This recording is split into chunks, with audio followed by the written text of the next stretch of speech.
3장부터 또 우리 계속 나가보도록 하겠습니다. 그러니까 욥기에서 말하는 것과 이제 전도서에서 말하는 어떤 그런 것들이 좀 다른 부분들이 많은데요. 또 생각을 해보시도록 하겠습니다. 모든 미래는 정해진 때가 있고 모든 목적은 다 이룰 기한이 있다. 날 때가 있고 죽을 때가 있으며 심을 때가 있고 거둘 때가 있으며 죽일 때가 있고 치료할 때가 있으며 허물 때가 있고 다시 세울 때가 있으며 울 때가 있고 웃을 때가 있으며 슬퍼할 때가 있고 춤출 때가 있으며 돌들을 흩을 때가 있고 돌들을 모을 때가 있으며 뼈아물 때가 있고 뼈아는 것을 멀리할 때가 있으며 구할 때가 있고 없앨 때가 있으며 간직할 때가 있고 내어버릴 때가 있으며 찢을 때가 있고 꿰맬 때가 있으며 침묵할 때가 있고 말할 때가 있으며 사랑할 때가 있고 미워할 때가 있으며 전쟁할 때가 있고 평화로울 때가 있다. 사람이 수고해서 얻는 것은 진실로 무엇인가? 그리하여 사람들이 수고하는 모든 일들을 내가 곰곰이 생각해 보았더니 하나님께서는 모든 일에 따라 때에 따라 아름답게 이루어 놓으시고 모든 일에 기한도 정해 놓으셨으나 인간은 하나님께서 하시는 일을 처음부터 끝까지 알아낼 수가 없다는 것이었다. 그래서 나는 사람이 살아있는 동안 좋은 일을 하고 인생을 즐겁게 사는 것보다 더 좋은 일이 없다는 결론에 이르렀다. 일에서 얻은 열매로 마음껏 먹고 마시고 즐거운 일, 이것이 바로 하나님께서 주신 선물이기 때문이다. 나는 또 하나님께서 하신 일을 무엇이든지 한 번만으로 늘 변함이 없다는 것을 깨달았다. 사람은 그 일을 빼거나 더하여 바꾸어 놓을 수 없다. 하나님께서 이와 같은 방식으로 일을 하시는 목적은 누구나 전능하신 하나님을 두려워하도록 깨치시는 데 있다. 지금 있는 일은 다 이미 아득한 옛날에 있었으며 앞으로 있을 일 또한 그 이미 과거에 있었다. 하나님께서는 아득한 옛날에 있다가 사라졌던 것들을 다시 오게 하실 뿐이다. 하나님을 경외하고 인생을 즐겨라. 나는 이 세상에서 공공연히 비리가 가고 법정에 조차 부정이 펼치는 것을 보았다. 그러므로 나는 이렇게 생각하였다. 모든 일에는 정해진 때가 있다. 그때가 되면 하나님께서 누가 과연 의로운 사람이며 악한 사람인지를 심판하실 것이다.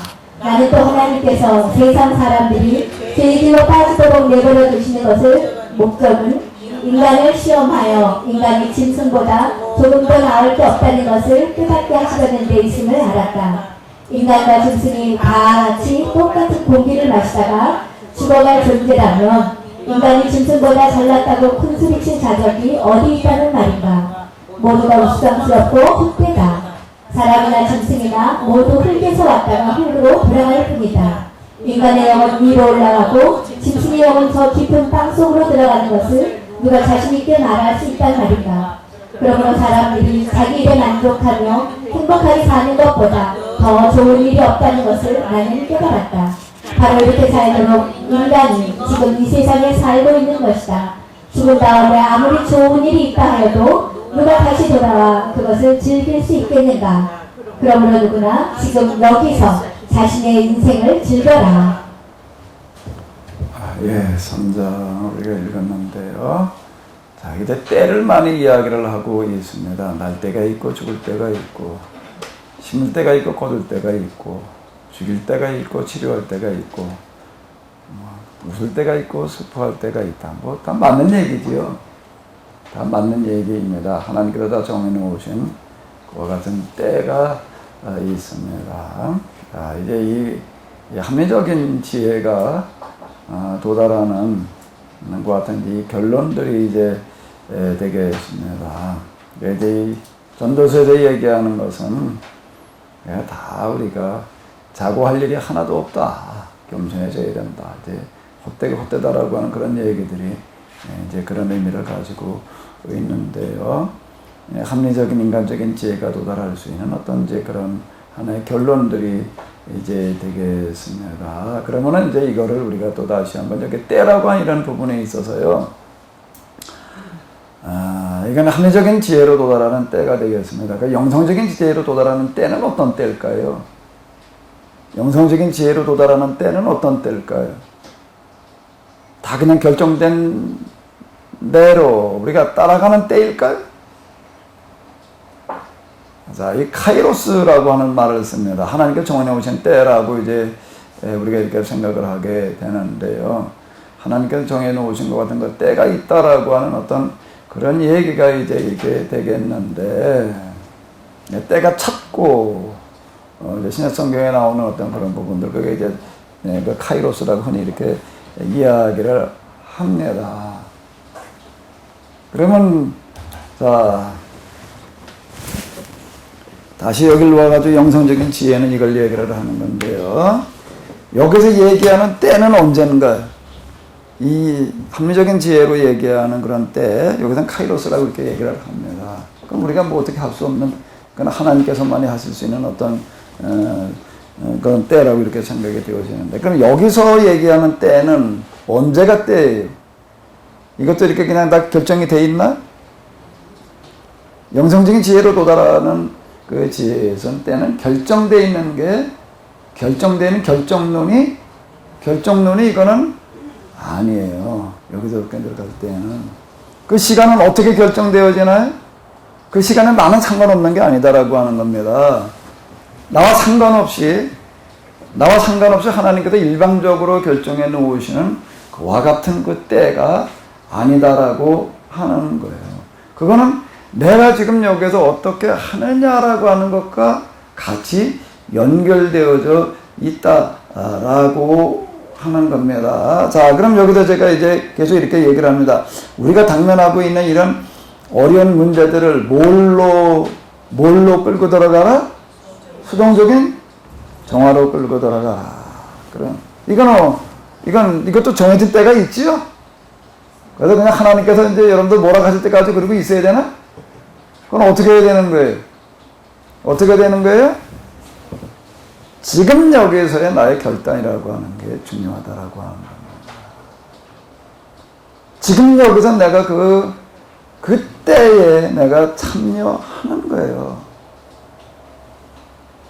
하나님께서 정해놓으신 그 때라고 하는 게 나와 상관없이 결정되어져 있는 어떤 이런 게 아니라, 그때가 언제인가 하면 내가 여기서 결단해서 어떻게 하는 때예요? 참여하는 그때. 하나님께서 정해놓으신 때와 내가 결단하는 때가 만나는 겁니다. 이게 만나는 거예요, 이 결단이요. 그래서 우리 결단이라는 게 필요한 거예요. 하나님께서 우리에게 주신 우리가 흔히 얘기하는 자유의지라고 하는 이런 걸로 말미암아서 우리가 여기서 선택하고 결단할 필요가 있다라고 하는 겁니다. 또 이것과도 또 마찬가지예요. 이런 것도 다 이제 같은 이치를 얘기를 해주고 있는 건데,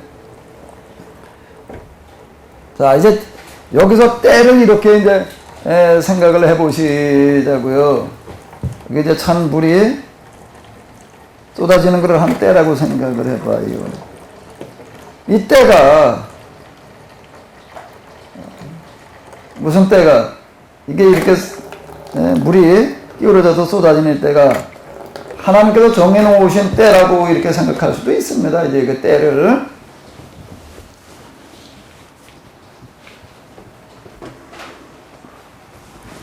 자, 카이로스, 그렇게 되면 하나님께서 정해놓으신 때예요, 그거는요. 그렇게 우리가 그동안 카이로스, 헬라어로 우리가 그렇게 이해를 해왔는데, 이거에 대해서 우리는 어떻게 이야기를 또 이렇게 영성에서 얘기를 할 수 있는가 하면, 이 끼우러져서 이게 쏟아진 이 때는, 이거는 그냥 일방적으로 결정되어진 게 아니에요. 뭐와 연결되어져 있는 거죠? 내가 지금 여기서 어떻게 하는 거예요? 애쓰고 힘쓰고 노력하는 것들은 절대 이건 헛되지 않다는 겁니다. 이런 것들은요. 내가 애쓰고 노력한 만큼, 한 방울이면 한 방울, 두 방울이면 두 방울만큼 어떻게 하는 거예요? 여기 와서 쌓이는 거예요. 쌓인 만큼. 그러니까 이때는 내가 지금 어떻게 하느냐에 따라서 단축될 수도 있고 지연될 수도 있다라고 하는 겁니다. 예언자들이 선언하는 때는 언제일까요? 이스라엘이 멸망할 때는 언제일까요? 이스라엘이 회복되는 때는 언제? 결정되어 있나? 아닌 거예요. 멸망이라고 하는 거가, 예언가들은 계속 아모스를 비롯해가지고 호세아, 그러니까 미가 그리고 에레미야, 그게 이제 포로기 이전 예언자들이 선언하는 어떤 이런 것들을 보게 되면은 너희가 그냥 이대로 살다가는 틀림없이 이제 멸망한다는 겁니다. 멸망하는데 이제 그날이 얼마 안 남았다라고 이렇게 얘기를 하는 게 문서 예언자라고 이렇게 얘기하는 아모스가 호세아가 등장하고 비탄 시기에 활동을 하는데 그다음 이스라엘 멸망의 30여 년 전 한 세대 전에 등장하는 사람들이에요. 이대로 가다가 너희가 이제 얼마 안 남았다라고 이렇게 얘기를 합니다. 그러니까 멸망될 때가 결정되어 있다라고 이렇게 말하는 게 아니에요. 이걸 이제 반대로 이번엔 바꿔가지고 죄 짓는 거라고 이렇게 이제 놓고 보자고. 이게 죄예요. 죄 짓는 게 이렇게 계속 떨어지게 되면 이건 이제 쓰러질 날이 얼마 안 된 거예요. 얼마 안 남은 거예요, 이게요. 미가 아모스 호세아는 이렇게 얘기를 하는 겁니다. 지금 한 30여 년, 그때는 이게 연도를 정확하게 지정해가지고 얘기를 한 것은 아니지만 임박했다라고 이렇게 이제 얘기를 하는 건데, 이거 계속 이렇게 죄를 짓는다라고 하게 되면은 어떻게 된다는 거예요? 어떻게 된다는 거예요? 그죠? 얼마 안 남았다는 겁니다. 뭐가 안 남은 거예요? 이 시간이 얼마 안 남았다는 거예요, 이 시간이. 이 시간이 얼마 안 남은 거예요.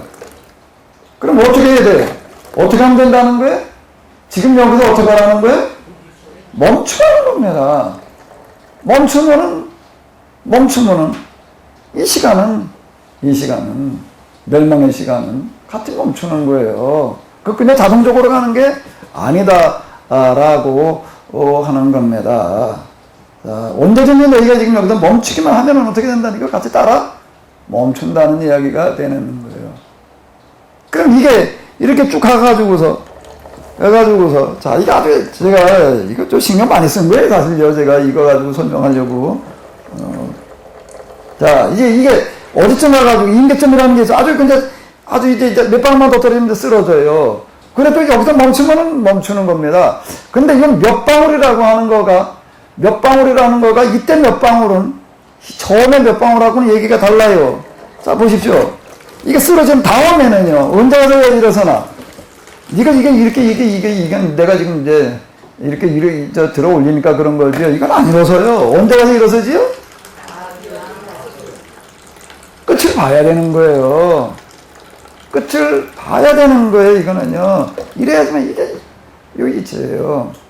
한번 이렇게 된 다음에는 이게 어려운 얘기가 되는 거예요, 이거는요.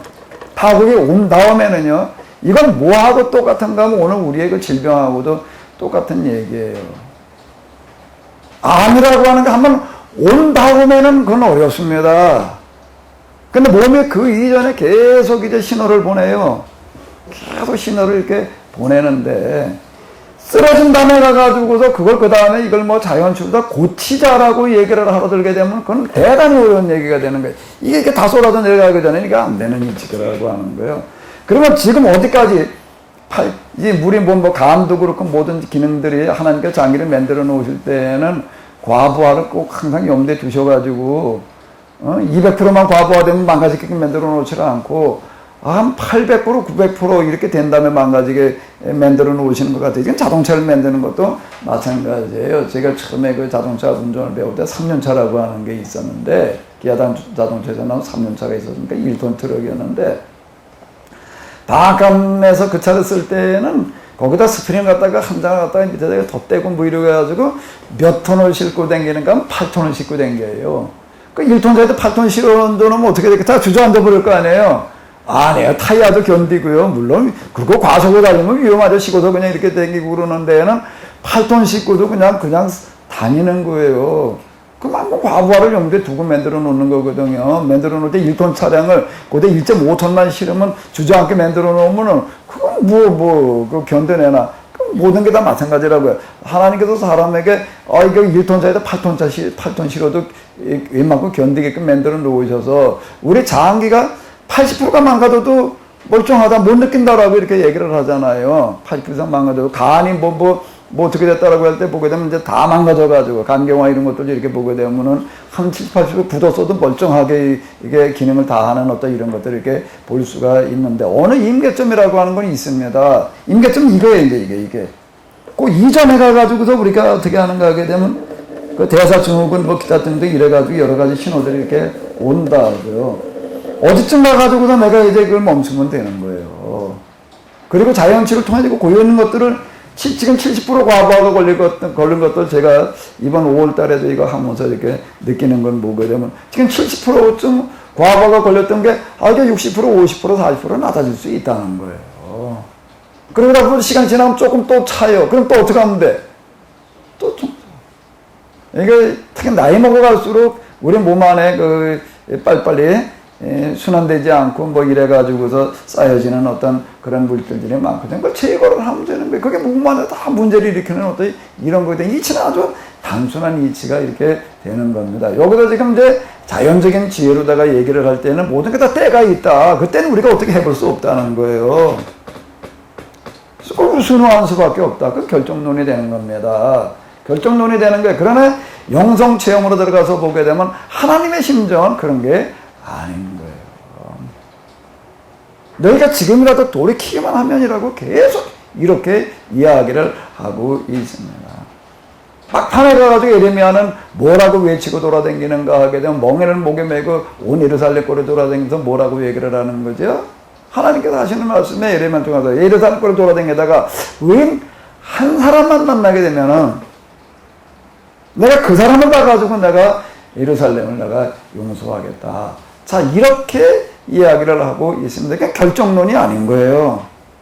자, 다시요. 인간의 지혜와 하나님의 지혜가 도달하는 것은 다르다라고 하는 겁니다. 인간의 지혜, 잠언, 여기 그 전도서에서 이제 일부 이런 부분들도 얘기하는 것도 우리가 교훈적인 면에서 대단히 중요한 것들이 있어요. 성경에는 잠언도 들어있다라고 하는 겁니다. 인간의 지혜가 도달할 수 있는 그런 부분들, 전도서도 이제 상당 부분이 그와 같은 역할을 하고 있다라고 하는 거예요. 그게 뭐 틀린 말이다, 소용이 없다 이렇게 얘기할 수 있는 어떤 이런 거가 아니고, 우리는 그건 그거대로 우리가 여기서 이렇게 보더라도 아무리 그 애쓰고 하면서도 우리 마음대로 되지 않는 어떤 그런 게 있어요. 그런 부분들이 있고 그러기는 하는데, 그러나 여기 지금 이 영성문화 하나님의 지혜에서 얘기하는 것은 결정론이 아니다라고 하는 겁니다. 카이로스는 하나님의 어떤 정하신 그와 같은 일이 이루어지는 그때는 하나님께서 일방적으로 결정하시는 그와 같은 때, 그와 같은 결정이 아니다라고 하는 겁니다. 거기에 내가 참여할 수 있게 되는 거예요. 같이 참여하라라고 이렇게 얘기를 하는 겁니다. 우리가 하나님을 아버지라고 부른다는 얘기가요, 구약에서는 하나님을 아버지로 부르는 얘기가 거의 없었습니다. 하나님의 백성이었어요. 백성 개념이었어요. 그건 나의 주님이었어요. 아도나이였다고요, 하나님이요. 근데 예수님에게로 넘어오면서 이제 확 뜯어 고쳐 놓으시는 부분이 뭔가 하게 되면 이제는 하나님 우리의 아버지시다라고 이렇게 얘기를 하는 거예요. 하나님을 아버지라고 부르는 건 예수님께서 얘기하시는 어떤 이런 게 기초로 없는 거예요. 구약에는 거의 없는 얘기예요. 구약에는 감히 하나님 아버지라고 생각을 못 해요. 아도나이, 이름도 불러서는 안 되는 분이 그분이 이렇게 생각을 했죠. 근데 여기 이제 아버지라고 이렇게 얘기를 할 때, 그 아들은 우리가 지금 한번 생각을 해봐봐요. 아들과 아버지의 개념을 한번 놓고 봐봐요. 아직 어렸을 때는 애가 아버지 일에 참여할 방법이 없어요.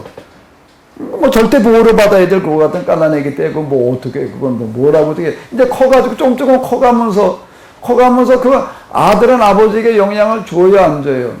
아버지가 하는 그 일을 결정하는 어떤 그런 일들을 운영하는데 영향을 줘야 안 줘요? 주는 거예요. 커가면 커갈수록 그 다음에 이제 아버지를 어떻게 하는 거야? 하나하나 이제 거기에 참여를 하는 거예요. 우리의 신앙도 마찬가지다라고 하는 겁니다. 내가 일방적으로 다 할 테니까 너는 그냥 따라오기나 해. 이게 아니다라고 하는 겁니다.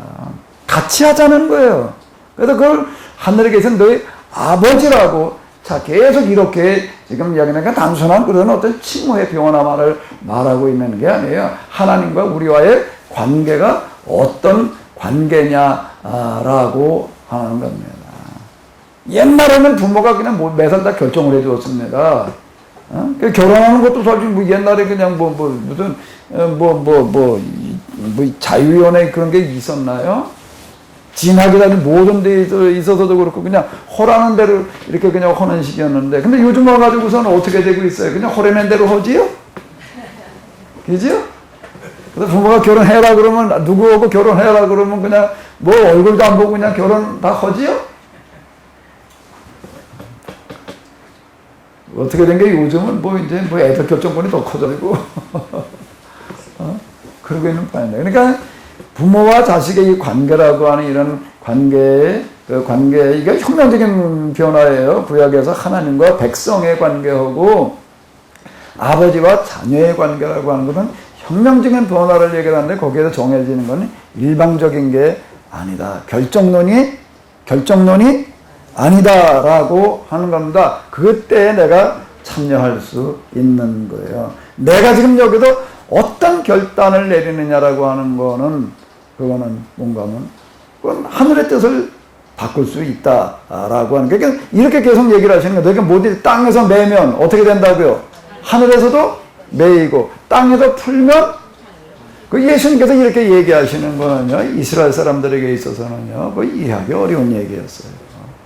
이런 얘기는 내가 지금 여기서 어떻게 하느냐라고 하는 게 하늘의 뜻을 결정한다. 이렇게 얘기를 하는 겁니다. 그러니까 전도서에서 지금 보게 되면 때라는 단어가 제일 많이 나오는 거예요. 때라는 단어가 제일 많이 나고, 그 다음에 헛되다 뭐 이런 단어들 같은 것들이 많이 나오고 있는데, 자, 지금 여기서 내가, 지금 여기라고 하는 거가 이건 굉장히 중요한 거예요. 여기서 내가 어떻게 생각하느냐, 어떻게 결정하느냐에 따라서 하나님의 뜻이 결정되어진다. 이렇게 이야기를 하는 겁니다. 오늘 여기까지 이렇게 오셨는데요. 여러분들에게 오늘 하루가 복된 하루가 되시기 바랍니다. 정신 드시고 다 가실 줄 알았더니 그래도 남아 계시는 분들이 더 많으신데 이 시간이 여러분들에게 여러분들과 관련되어진 하늘의 때가 여기서 지금 여러분들이 하는 그 어떤 것에 따라서 바뀌어지는 그와 같은 시간이 되시기 바랍니다. 그러니까 우리는 운명론이 아닌 거예요. 운명론은 내가 어떻게 해볼 방법이 없는 거예요. 그러니까 우리는 뭐 사주가 뭐 어떻되나? 그러니까 뭐 사주가 뭘 결정한다고? 팔자를 결정한다. 그게 무슨 팔자래? 우리가 사주 팔자 없는 거예요.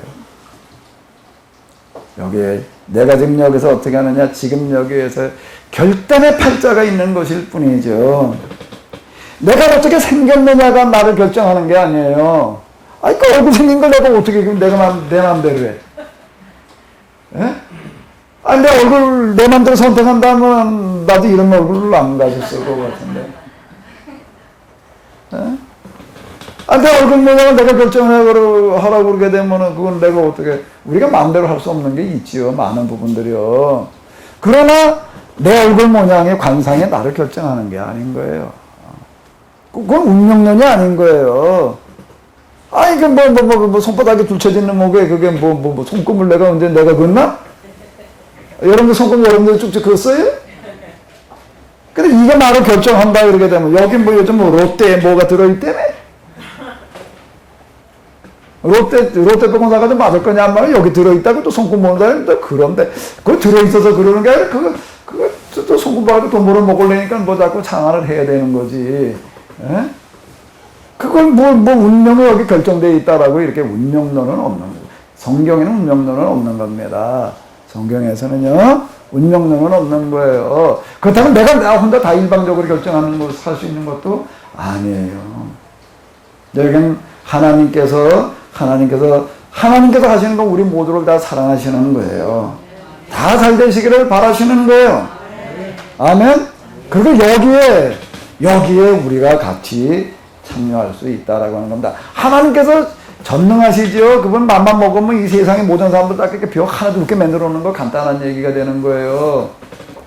전능하신 하나님께서 하늘에서 비 내리시 양식을 내려주면 뭐 세상 기근 해결하는 거 간단하지 가난한 사람의 문제 하늘에서 하나님께서 까짓까 저 우박을 갖다가 그냥 황금으로 내려주시면 간단하게 해결되어지지. 그런데 성경에서 얘기하는 하나님은 그런 전능하신 하나님이 아니에요. 뭐가 거기에 필요한 거지요? 뭐가 필요한 거예요? 이 세상에 가난의 문제가 해결되고 질병의 문제고 하늘에서 하나님께 한 말씀 하시면 그냥 다 해결돼요. 근데 그렇게 해결하시지 않는다라고 하는 게 뭐 때문에요? 하나님께서 일방적으로 하시는 게 아니기 때문에 그러는 거예요. 그러니까 하나님의 전능은 다른 신관에서 얘기하는 전능과는 다른 얘기가 되는 거예요. 거기에 뭐가 필요한가요? 뭐가 같이 들어가야 되나요? 뭐가 같이 들어가야 되나요? 우리의 간절한, 인간에 뭐가 들어가야 되는 거예요? 간절한 뭐가 들어가야 된다는 거예요? 마음이 들어가야 된다는 겁니다. 이 세상 가운데에서 하나님을 아버지라고 부르는 사람들 가운데에서 정말로 이 세상을 살아가는 사람들 가운데에서 질병이 없기를, 질병이 사람 참 고통스럽게 하는 거예요. 아이, 질병까지 그냥 뭐 꾹꾹 참아 이기면 돼. 뭐, 정신력이 대단한 사람들 가운데에서는 그거 아무렇지도 않게 받아들일 수 있는 사람이 있을지 모르지만은요, 그렇다 하더라도 그거 참 불편한 겁니다. 내가 정말 사지가 문제가 생겨가지고 내 발로 걸어 다니지 못한다고 생각을 해봐요. 내가 내 눈으로 볼 수 없다고 생각을 해봐요. 그건 보통 힘든 게 아니에요. 보통 힘든 게 아니에요. 그런데 뭐가 여기에 필요한 거예요? 전능하신 하나님의 그 전능을 움직일 수 있는 그 무엇이 우리에게 있어야 된다는 거예요. 그게 뭐죠? 간절한 마음인 거예요. 우리 기도라고 하는 얘기가 그 얘기입니다. 기도는 뭔가 우리 간절한 마음의 표현이에요. 그 기도가 기복적인 기도에서는 내 간절함을 표현하는 거예요. 그런데 성경에도 얘기하는 어떤 이런 것들은 뭔가 하게 되면은, 물론 내 간절함이라는 것들도 그렇기도 하겠지만, 우리가 이걸 통해가지고도 얘기하는 거, 내 간절함 그다 기도한다고 다 해결되는가? 아니거든요. 우리의 간절함을 표현하라고 하는 겁니다. 이게 쌓이다 보게 되면은, 하나님께서는 틀림없이 길을 열어주시는 줄로 믿습니다. 이게 원리예요. 쌓인 만큼 이게 오는 겁니다. 그러니까 우리의 간절한 마음의 표현은 여기에도 필요한 거예요. 아이, 기도해봐야 뭐 금방은 아니죠. 그 금방은 아니에요. 이걸 가지고 여러분들이 요만큼을 해놓고 간절한 마음을 요 정도 속도로 떨어지게끔 해놓고 여기서 간절한 마음을 하나님 앞에 한번 가져보십시오. 무슨 간절한 마음이요? 하나님 이 땅에 병든 사람이 없어지기를 바랍니다. 기근이 없어지기를 바랍니다. 하나 가지고 간절한 마음을 가지고 한번 앉아 있어 봐봐요. 이게 하나 차가지고 쓰러지는데 얼마나 걸릴까? 요 정도 속도로 하게 되면은 아마 한 4시간, 제가 이걸 4시간 기도를 얘기를 할 때 이게 한번 이렇게 보니까 한 요쯤 떨어지면 4시간쯤 걸릴 거예요. 간절한 우리의 영혼이 쌓이면은 그 다음에는 어떻게 되는가 하면 하늘께서 하실 차례예요. 지성님은 그래 뭐라고요? 감천에다라고. 자, 이렇게 이야기를 하는 겁니다. 이게 때를 얘기하는 게 많은데요. 전도서에서 얘기하는 전도서 방식 그런 때들도 우리들에게 있어서 이렇게 좀 경종을 올려주는 그런 부분들이 많습니다. 여기서 경종이 될 수 있는 거는 뭔 얘기인가 하면 내가 그냥 뭐 내 목적을 추구하려고 그렇게 아무리 발버둥 쳐봐야 그건 그렇게 되지 않는다. 이렇게 얘기한다는 측면에서 이게 뭔가 하면 합리적인 지혜에서 얘기해주고 있는 그런 교훈들이거든요. 자, 이건 이런 얘기들이고요. 그리하여 인간들이 수고하는 모든 일들을 내가 곰곰이 생각해 보았더니 하나님께서는 모든 일을 때에 따라 아름답게 이루어 놓으시고 모든 일에 기한도 정해 놓으셨으니 인간은 하나님께서 하시는 일을 처음부터 끝까지 알아낼 수가 없다. 맞는 얘기예요. 많은 부분이요. 그러나 여기서 끝날 일이 아니다. 그러니까 이 지혜가 도달할 수 있는 것은 뭔가 하면 그런 너무 헛된 망상들 이런 거 다 버리고 어떻게 하라고요? 계속 이제 이런 것들을 얘기를 하는 거예요. 한번 읽어보세요. 자, 여기서부터 여기까지요. 한번 읽어보세요. 그래서 나는 사람이 살아있는 동안 좋은 일을 하고 인생을 즐겁게 사는 것보다 더 좋은 일이 없다는 결론에 이르렀다. 일에서 얻은 열매로 마음껏 먹고 마시고 즐기는 일, 이것이 바로 하나님께서 주신 선물이기 때문이다. 네, 전도서는 지혜 교사예요. 무슨 지혜 교사요? 합리적인 지혜 교사가 가르치는 데 있어서 도달하는 결론들은 이런 겁니다. 그리고 사실 이 가치도 굉장히 큰 가치예요. 이거 쉽지 않은 거예요. 여기까지 도달하는 것도 제가 그전에도 말씀드렸잖아요. 제가 만났던 노인 가운데 어떤 노인이 있는가 하면 진짜 이렇게 하는 사람이 있더라. 뭐 하나 부러워하는 거 없이. 뭐 그리고 정말 이 세상에서 나보다 더 행복한 사람이 있으면 나와봐. 그리고 진짜 어떤 겁니다. 여기서 얘기하는 것은 그거예요. 그러는 전도자의 지혜에, 그러니까 전도자가 이야기하는 그와 같은 지혜가 이제 되겠습니다. 자, 이렇게 얘기를 하고 있습니다. 자, 한번 읽어보세요. 나는 이 세상에서 공공연히 비리가 오가고 법정에서조차 부정이 판치는 것을 보았다. 그러므로 나는 이렇게 생각한다. 모든 일에는 정해진 때가 있다. 그때가 되면 하나님께서 누가 과연 의로운 사람이며 악한 사람인지를 심판하실 것이다. 합리적인 처세론에서 도달하는 결론은 이런 겁니다. 전도자의 지혜예요. 전도자가 얘기해주는 그와 같은 얘기가 되겠습니다. 자, 그러면 욥기에서는 뭐라고 얘기를 할까요? 욥기에서는 이런 걸 보면서 뭐라고 얘기를 할까요? 욥이라면 뭐라고 얘기를 할까요? 욥은 뭐라고 얘기를 해요? 어떤 경우? 나는 이 세상에서 공경연히 뭐가 오가는 거예요? 비리가 오가고 법정에서 좋다 뭐가 판을 치는 거예요? 부정이 판을 치는 걸 봤다는 겁니다. 그래서 어떻게 하는 거예요? 하나님께서 다 뭐 죄인들 벌하실 때가 있지. 자, 이렇게 생각한다라고 하는 겁니다. 그 전도자가 얘기하는, 전도자들이 얘기하는 어떤 그런 하나의 지혜. 근데 욥기에서도 그렇게 얘기를 할까? 욥기는 뭐라고 그래요? 나는 그런 자들 가가지고 특별히 의술을 때려놨다. 그리고 그들이 가하려고 하는 그런 유해, 모함, 난 전혀 나는 두려워하지 않았다. 자, 이렇게 이야기를 하는 겁니다. 그러니까 영성으로 접근해 들어가는 것과 이성으로 접근해 들어가는 어떤 그런 차이라고 이렇게 나는 또 하나님께서 세상 사람들이 죄의 길로 빠져들어 내버려 두시는 목적은 인간을 시험하여 인간의 짐승보다 조금보다 나을 게 없다는 것을 깨닫게 하려는 데 있음을 알았다라고 이렇게 이야기를 합니다. 전도자가 얘기하는 어떤 이제 이런 얘기인데, 그러면 욥기도 이렇게 얘기를 할까요? 욥기도 이렇게 얘기를 할까요? 아닌 거예요. 어떻게든지 가서 막아야 될 노릇이지요. 부모는 자식이 죄를 짓고 있는데, 아유, 저 자식이 저렇게 죄 짓다가 나중에 결국 가가지고서 뭐, 깨닫고 돌아오겠지. 내버려두는 부모가 있나? 그럴까요? 우리 사모님은 그러셔? 다리 민등에 불을 질러 놓는다고? 어휴, 쎄시네. 난 그렇게 못하겠던데. 부모는 그렇게 놔둘 수가 없는 거예요. 부모.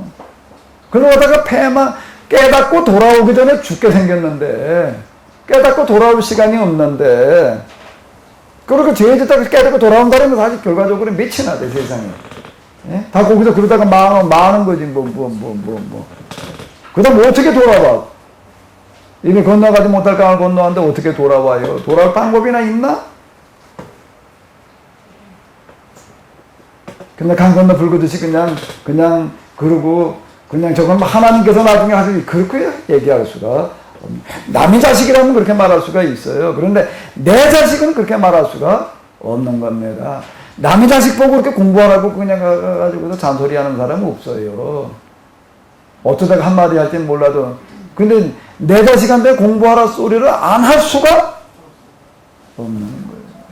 살아보니까 공부 안 하고 난 다음에 그게 다 자기 고생으로 돌아오니까 어떡하든지 그 공부하라고 그냥 잔소리인 줄 알면서도 싫어하는 줄 알면서도 그런 것도 말할 수밖에 없는 거예요.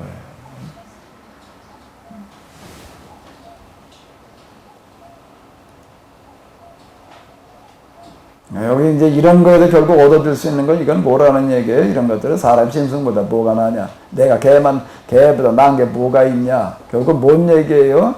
겸비하라는 어떤 이제 그런 쪽 얘기. 전도서에 대해 얘기하는 그런 교훈의 가장 중요한 부분들은 겸비라고 하는 겁니다.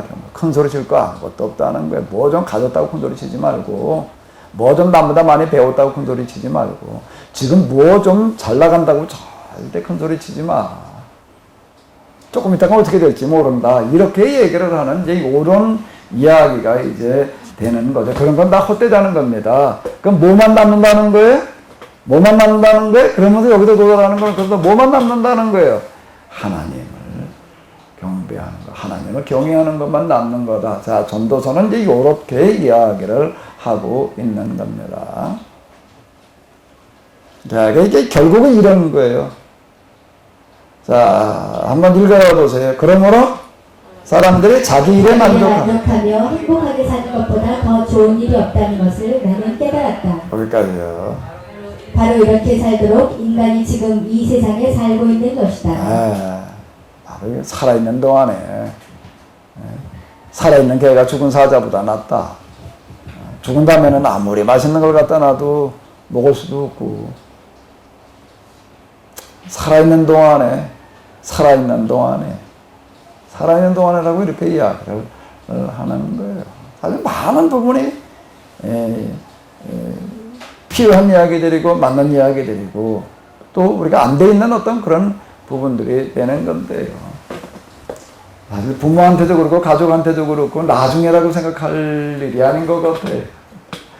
지금 어른들 살아계실 때 한 번 더 찾아뵙고 뭐 하나라도 갖다 드려야 될 일인 것 같아요. 지금 여기서 이렇게 행복하게 사는 것보다 더 좋은 게 없다 이렇게 얘기를 하는 건데요. 자, 4장이 되겠습니다. 나는 이 세상에서 억누르는 자들과 짓눌리는 자들을 살펴보았다. 그랬더니 학대에 짓눌려 눈물을 흘리고 있는 이들을 위로하고 있는 사람은 보이지 않는 반면 그들을 탄압하는 자들에게는 모든 권세자들이 한패가 되어주고 있었다.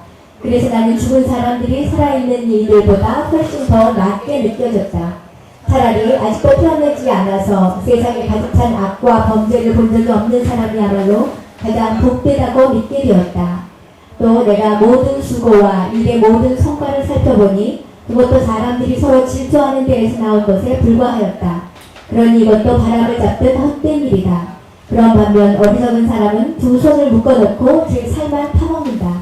그러니 두 주먹을 불끈 쥐고 바람을 잡는 것보다 적당히 일하면서 평안을 누리는 것이 더 낫다. 나는 이 세상에서 또 한 가지 어리석은 것을 보았다. 형제도 자식도 없이 혼자 살면서 돈 벌기에 혈안이 된 사람의 일이다. 그는 아무리 재산을 많이 쌓아도 만족하지 못한다. 그러나 그가 죽은 뒤에 그 많은 재산은 누구의 차지가 된단 말인가? 그는 도대체 무엇을 위해 인생의 즐거움조차 포기한 채 일에만 매달려 산단 말인가? 이것 또한 방향을 잃고 슬프고 허망한 노고일 뿐이다. 두 사람이 일을 하면 혼자 하는 것보다 각별히 효과를 얻을 수 있으니 얼마나 좋을까? 둘이 가다가 한 사람이 넘어지면 다른 사람이 그를 일으켜주지만 혼자 가다가 넘어지면 궁지에 빠지고 만다. 추운 겨울밤에도 두 사람이 한 이불을 덮고 자면 서로 따뜻하게 되지만 혼자 잔다면 어떻게 따뜻해질 수 있는가? 또 혼자 서 있을 때 공격을 받으면 시초팔고 지고 만다. 그러나 두 사람이 있을 때라면 서로 등을 맞대고 서서 능히 공격자를 막아낼 수 있다. 물론 세 사람이면 훨씬 더 유리하다. 세적으로 꼰 밧줄은 쉽게 끊어지지 않기 때문이다. 가난하지만 슬기로운 젊은이는 늙고 미련하여 모든 조언을 거부하는 왕보다 낫다. 과연 어떤 젊은이는 그 왕의 나라에서 가난하게 태어나 감옥에까지 갔지만 나중에는 왕위에 올랐다. 그리고 내가 보니 모든 사람들이 그 늙은 왕을 배신하여 새로 일어난 젊은이를 옹호할 뿐 아니라 그가 왕위에 오른 뒤에는 수많은 사람들이 그를 더 뽑아뜬다. 그러나 다음 세대가 오면 그를 향한 환호성은 더 이상 들리지 않는다. 그러므로 이 역시 바람을 잡듯 허망한 일이다. 과도한 욕심 부리지 마라. 그런 얘기가 되겠는데요. 나는 이 세상에서 억누르는 자들과 짓눌리는 자들을 살펴보았다. 그랬더니 학대에 짓눌려 눈물을 흘리고 있는 이들을 위로하고 있는 사람은 보이지 않는 반면 다 어디가 달라붙는 거예요? 어디가 줄 서는 거예요? 학대받는 사람한테 가서 줄 서나? 탄압하는 자들에게 가지고 줄 서가지고 있더라. 줄을 잘 서야 된다라고 이렇게 얘기를 하는데 중요한 거예요. 줄 잘 서야지 뭐. 줄 잘 서야지. 그래서 어느 줄에 가서 서야 되나? 나는 죽은 사람들이 살아있는 애보다 훨씬 더 낫게 느껴졌다. 차라리 아직도 태어나지 않아서 세상에 가득 찬 죄 악과 범죄를 본 적이 없는 사람들이야말로 가장 복되다라고 믿게 되었다. 이제 이건 세상이 어떻게 자기 마음대로 해볼 수 없다라고 하는 것 때문에 이제 얘기할 수밖에 없는 어떤 그런 이야기이기도 한 건데요. 사실 우리 이런 생각 다 들죠. 이런 생각 안 드나요? 학대에 짓눌려 눈물 흘리고 있는데 위로하고 그 사람도 편에 가서 줄 서 있는 사람이 얼마나 되겠어요. 다 그러고 있다라고 이렇게 얘기를 하는데, 우리는 어느 줄에 서야 되나? 학대하는 사람 편에 줄을 서야 돼요? 학대받는 사람 편에 줄을 서야 돼요? 어디 나는 지금 줄 서 있어요? 어디 줄 서 있어요? 이 학대하는 사람들이라는 건 뭔가 다 잘 되려고 그러는 사람들 얘기를 하는 거고, 이건 허다허다 그냥 맨날 하는 것마다 안 돼가지고 있는 사람들을 말하는 거예요. 내 마음은 어디 가도 줄 서 있어요? 내 마음의 줄은 어디예요? 세상 잘 나가는 사람들이에요. 지금 하는 것마다 망해가지고 지금 그러고 있는 사람도 up신여김 받고 있는 사람들이에요. 난 어느 줄에 가서 있어? 지금 내 마음의 줄은. 내 마음의 줄은 어디예요? 우린 그냥 다 어디라고? 자, 여기와 저기를 놓고 보자고요. 여긴 보된 사람들이라고요? 도태한 사람들. 도태당한 사람들을 말하는 거예요. 학대받는 사람들을 말하는 거예요. 다 우리 마음이 여기가 있지? 그런가? 내 마음의 줄은 다 나도 저기가 서 있지.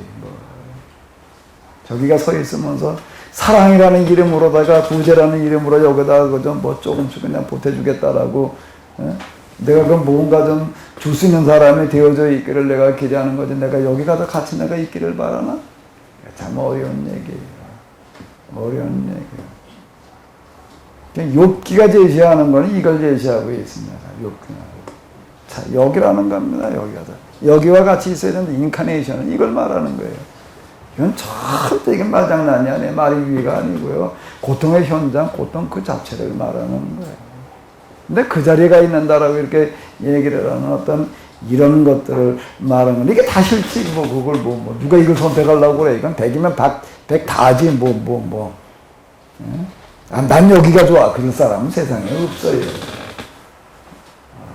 여러분들 너무 좀 잘못 봤나? 내 마음만 가지고 얘기를 하는, 난 100번이면 100번 다 난 여기 안 선택해요. 난 여기 안 선택해요. 여러분들은 어때요? 100번 한 50분 여기 선택할 것 같아요? 난 안 돼요. 근데 어떻게 하라고? 근데 내 마음대로 안 돼서 계속 일이 힘들어지고 있을 때, 그때 그걸 어떻게 받아들이란? 어차피 안 되니까. 어차피 이제 더 이상 손해볼 게 없어요. 더 이상 손해볼 게 없어요. 그러니까 사람은 그런 것 같아요. 내가 내 생각대로 내 마음대로 할 수 있는 게 있을 땐 절대 안 합니다. 그게 사람인 것 같아요. 내가 내 마음대로 뭐 이렇게 할 수 있는 게 조금이라도 있으면은요, 그거 안 하는 것 같아요. 언제 그것마저 없어져 버렸을 때, 제가 요 근래 암 때문에 이제 이렇게 사경에 가는 사람들, 그러다 한 번 아주 갔고, 안 그러면 사경 문턱에서 지금 이제 좀 멈춰 서 있고, 그런데 이렇게 보니까 복음을 얘기를 해도 들은 참 마음쩍 그러더니 언제쯤 가니까 덥석 나오면 언제쯤일까? 어디쯤 가니까 또 얼마나 덥석 붙들었더라고. 내가 놀랄 정도로 언제였을까? 딴 거 붙들 수 있는 게 아무것도 없을 때, 그쯤 되니까 이젠 덥석 붙들어요. 덥석 붙들어. 이젠 죽음밖에는 더 이상 남은 게 없다. 그러니까 그때 가가지고 이제 예수님 믿고 구원 받아야 된다니까 아멘 하더라고요. 그때 가니까. 그 이전에는요, 무슨 구원 귀뚱에도 안 들어오는 소리라고 그러고 있더니 이젠 더 이상 이제는 살 가능성이 하나도 없고 뭐만 남았다. 이젠 죽을 가능성이 100%다 99%다 그럴 때는 아직 1%를 매달리다가요, 100%가 이래 놓으니까 그때 가서 이게 사람인 것 같아요. 이게 사람인 것 같아요.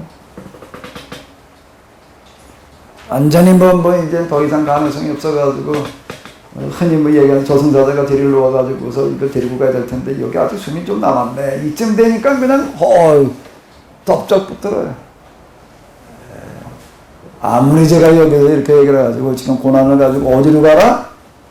여기로 가가지고 여기로 가라. 이거 어려운 얘기일 거예요. 언제쯤 되면 될까? 이젠 더 이상 해볼 방법이 없으면은 사람이 겨우 움직이는 건 언젠가는 밑져야 번전일 때나 움직이지. 언제 움직인다고요? 밑져야 번전일 때 어차피 뭐 이제 더 망할 게 없는데 뭐 그때예요. 사람이 움직일 때는요. 미리 하면 참 좋은데 제 경우를 이렇게 쭈루리게 놓고 보더라도요.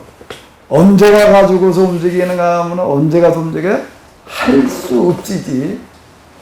사람이 움직일 때는 할 수 없을 때요. 할 수 있을 때는요. 안 해요. 내가 뭔가 할 수 있는 게 있다라고 생각되는 게 조금만 남아도요. 그거 붙들고 하려고 그러죠. 할 수 있는 게 조금이라도 있다라고 하면은 안 돼요. 근데 그것마저 없어지면 이제 그 다음에는 그 다음 뭐라고요? 할 수 없지. 자, 이렇게 돼. 자, 그게 사람인데. 근데 우리가 좀 그렇게까지 가지 말고 미리 좀 이렇게 한번 가봐야 될 텐데. 글쎄, 여기 와가지고 진짜 남의 문제가 내 문제처럼 될 수 있을까? 기도하다 보면 될 줄로 믿습니다. 기도하다 보면 돼요. 기도하다 보면 됩니다. 여기 왔다, 다 파산했다고 저절로 되는 것도 아니고요. 기도하다 보면 하나님께서 그 마음 주실 줄로 믿습니다. 그거 안 돼요. 그건 내가 그 마음 가지려고 되는 게 아니에요. 나는 내가 인정할 수 있는 거가 있는데 목회 현장 나와가지고 저때 목회 시작하던 그게 봄이에요.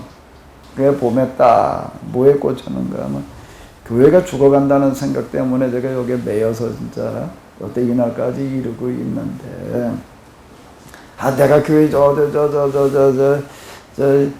개척교회 그냥 그 황무제도 시작을 해놓고 내 교회 걱정하기도 막 이렇게 벅찬 노릇에 판에 내가 어떻게 남의 교회 걱정을 하겠어요. 그런데 난 거짓말같이 그러고 살았어요. 내가 특별히 무슨 마음이 어때서 그런 게 아니고 자, 이렇게 고백할 수밖에 없습니다. 하나님께서 주신 마음이었다.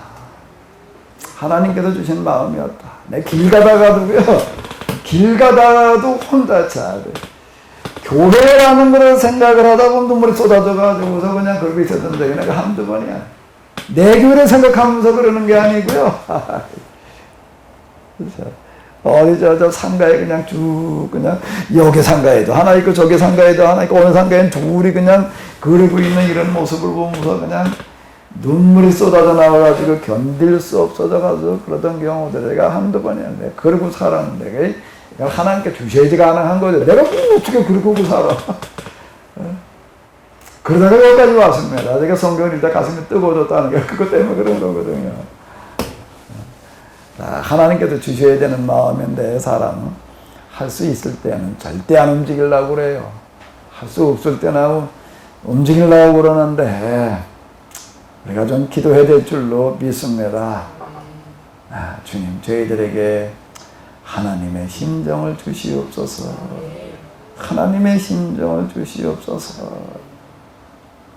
너무 그렇게 돈의 노예가 돼가지고 살아지려고 그러지 마라.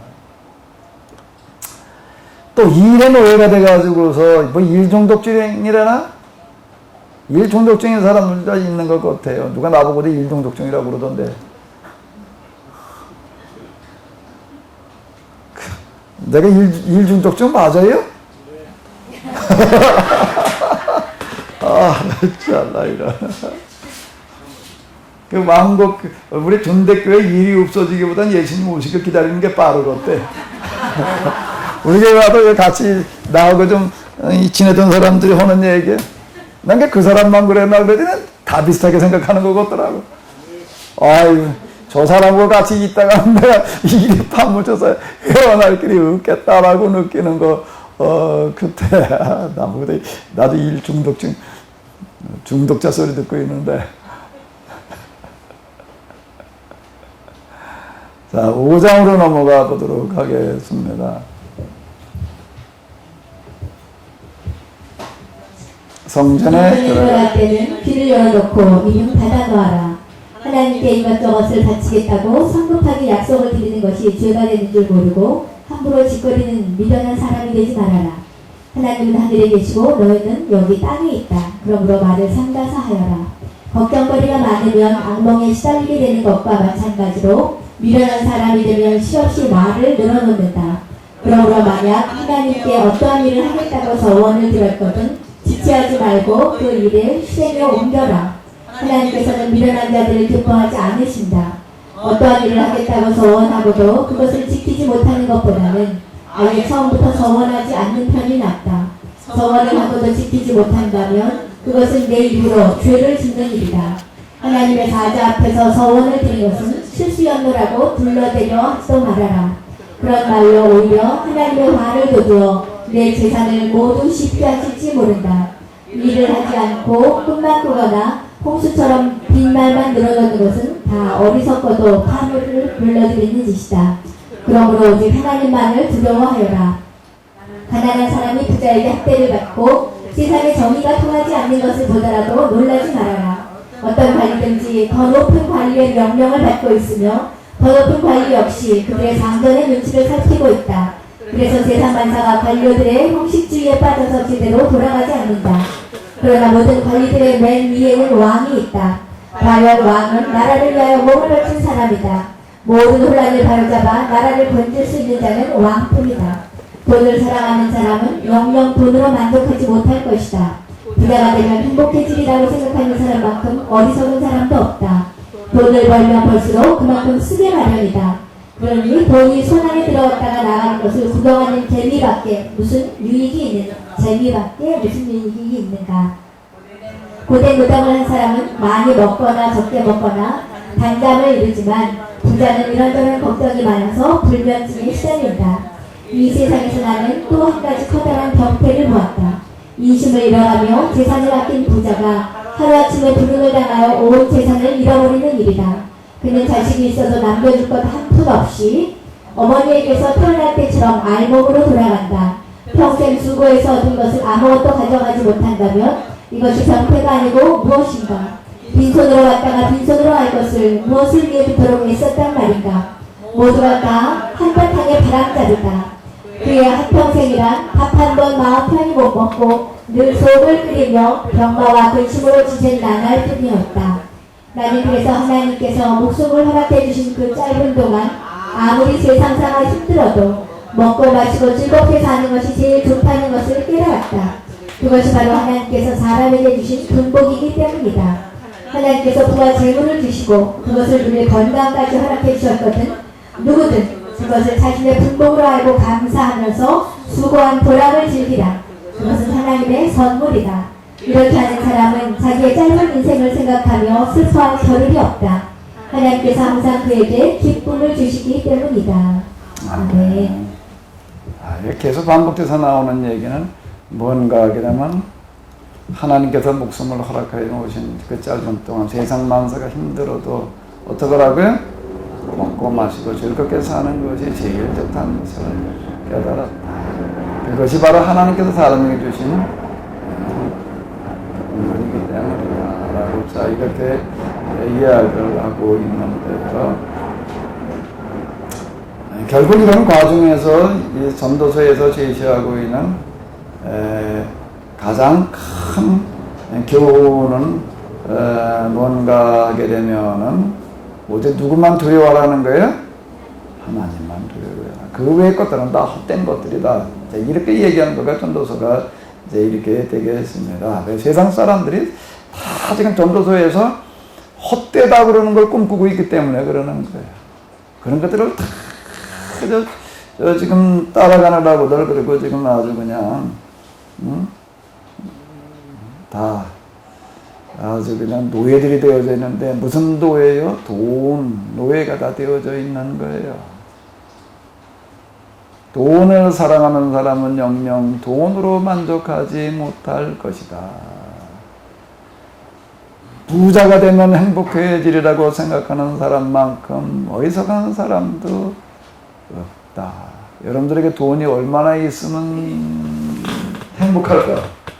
여러분들에게 돈이 얼마쯤 있으면 행복할까? 그럴 것 같아요. 세상의 악을, 예? 세상의 가난을 원하는 박근희 목사님 볼 땐 내가 돈이 얼마쯤 있어 행복? 수천조 있어야 될 것 같아요. 예? 수천조. 수천조.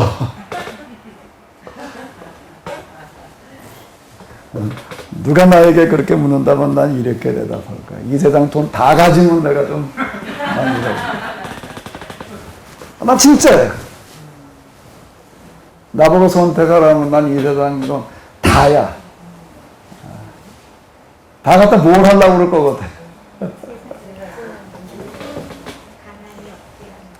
이제 여러분들의 상상에 맡길게요. 근데 난 결론은 그거예요. 난 이 세상 돈 좀 다 가져야 될 것 같아. 이 세상에서 제일 많이 가지는 게 아니고 난 좀 이 세상에 돈을 내가 좀 다 가져야 될 것 같아. 아멘?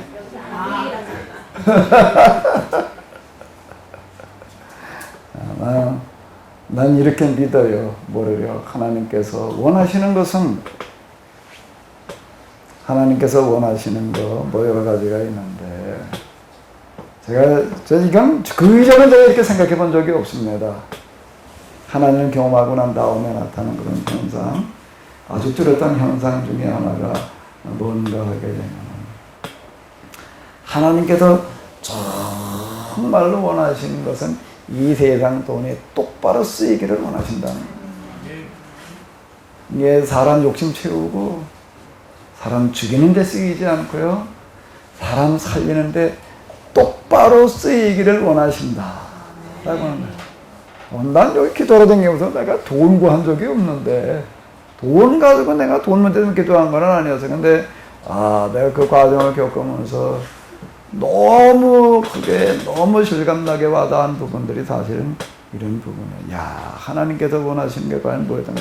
그러니까 우리가 하나님의 마음을 잘 모르는 거예요. 그냥 그저 여기서 막연히 우리가 성경 읽으면서 신앙생활 하면서 하나님 이런 분이시겠지 그냥 이렇게 느낀 건데 정말로 그분에게 가가지고 그 일치 무슨 합일 이제 직관 대면 제가 이런 표현을 쓰는데 거기다 비로소 이제 뭐가 와닿나 하나님 심정이 제가 조금 느껴지는 게 다는 아니고 조금 느껴지는데 거기서 와닿는 게 뭐였다고요? 하나님께서 정말로 원하시는 게 그 중에 하나 뭐라고요? 돈이 똑바로 쓰이기를. 그리고 그 하나님께서 정말로 원하시는 것은 그 돈을 교회가 맡아서 바로 쓰기를 원하신다라고 하는 겁니다. 어떻게 해요? 교회가 맡아가지고. 이스라엘 사람들이 출애굽할 때 그 과정을 한번 잘 생각을 해봐요. 해방인데요. 400년 종살이를 했습니다. 이스라엘 사람들이 출애굽할 때 어떻게 하고 왔을까요? 빈손 들고 왔나요? 아니에요. 어떻게 했어요? 애굽의 돈은 어떻게 했어요? 강도지 돈 다 가지고 뭐 어떻게 해? 근데 다 가지고 왔다고요. 그럼 그 강도질 했나? 아니 무슨 돈을 가지고 나온 거예요 그러면? 400년 일한 거 품삯을 어떻게 한 거예요? 한 번에 목돈으로 받아가지고 온 거예요. 자, 이때 공짜로 일하라고 그러시는 하나님이 아니에요. 아멘. 난 머리가 좀 이런지는 몰라도요. 머리도 자꾸 공짜로 좀 많이 생각해도 되는지 몰라도 하나님은 절대로 공짜로 일하라고 그러시는 분이 아니라는 거예요. 그분은요. 품삯 제대로 쳐주시는 분이에요. 품삯을 여기 우리 최저임금 그 수준이 아니에요. 품삯을 어떻게 계산을 해주시는가 하면 세계 최고의 전문가 수준으로 계산을 해주셔 그분은. 아멘? 정말입니다. 제가 경험한 하나님은 그런 하나님이에요. 근데 왜 지금 나한테 오는 게 없어? 하나님께서 틀림없이 어떻게 지금 몰아주실 거예요. 근데 그분은 어떻게 주시기로 일당으로 주시려고 그러는 분이 아니야. 어떻게 주신다고? 어디 방언은 못 해준다고 그러던가? 그건 어디 사람들이 이렇게 얘기를 하나? 못 해서 준다? 놔준다는 걸 못 해서 준다고 누가 또 그러는 분들이 있던데. 애굽에 내려가서 이스라엘 생활 400년 동안 쭉 그러는데 절대 공짜가 아니었습니다. 마지막 나갈 때 보면 애굽 사람들이 그냥 너 가지고 싶은 것도 다 가지고 가라. 그런 돈 가면 일당 가지고 가라는 얘기였다. 라고 하는 겁니다. 그럼 애굽의 돈이 다 누구 돈이 된 거예요? 이스라엘 돈. 그거 가지고 가서 뭘 하라고요? 그거 가지고 가서 뭘 하라고요? 가나안에 가가지고. 가나안에 들어가가지고도 땅을 분배받아가지고서 거기서 그렇게 다 골고루 잘 살아라. 말로만 그러시는 하나님이 절대 아니에요. 말보다가 그게 왜 말로만 하시라고 하나님께서 만나도 내려주시지. 하늘에서 만나만 내려주시는 게 아니에요. 아주 현실적으로 일하시는 거예요. 어떻게 가나안에 들어가서 골고루 잘 살아? 뭐 가지고? 애굽에서 가지고 나온 돈 가지고 있는 거예요. 그 재물을 가지고 가서 잘 살다고 그러는 거지요. 그 재물이 그냥 공짜로 주어진 게 아니에요. 400년 일하는 거예요. 400년 일하는 그걸 가지고 가서 너희가 이렇게 살아라. 이렇게 이야기하시는 거예요. 초대교회로 오게 되면 초대교회 교인들이 그냥 엄청 고생했습니다. 그 시대이지만 난 초대교회 태어나서 그 시대에 신앙생활하지 않은 게 다행인 것 같아. 하마터면 또 지금 나는 땅굴이나 파고 있을 뻔했는데.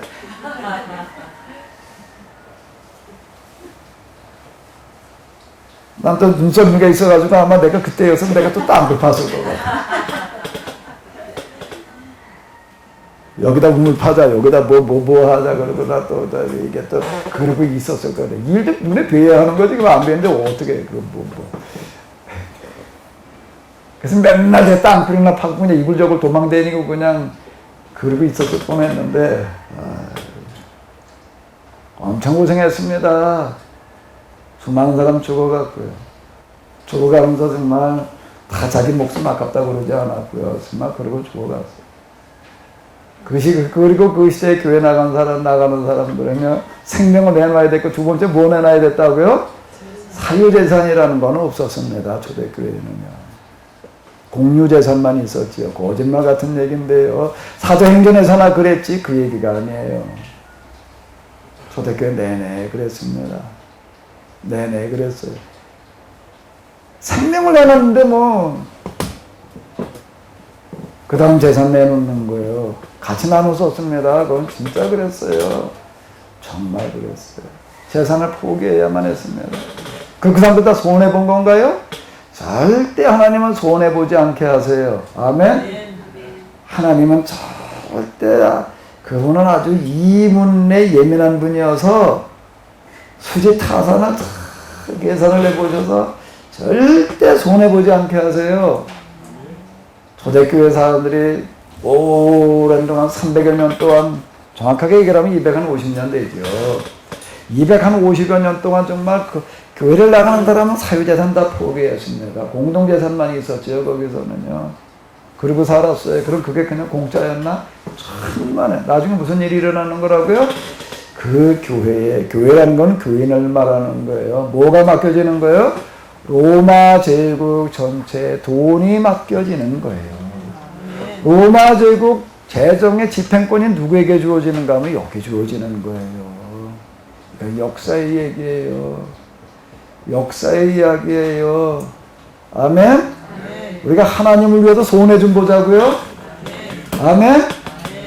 하나님을 위해서 우리가 손해 좀 한번 봐봐요.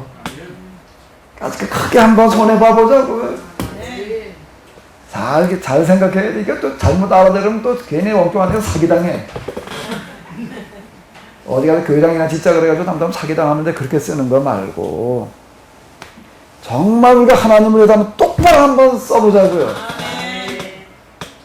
그러면 하나님께서는 틀림없이 손해보지 않게 하셔요.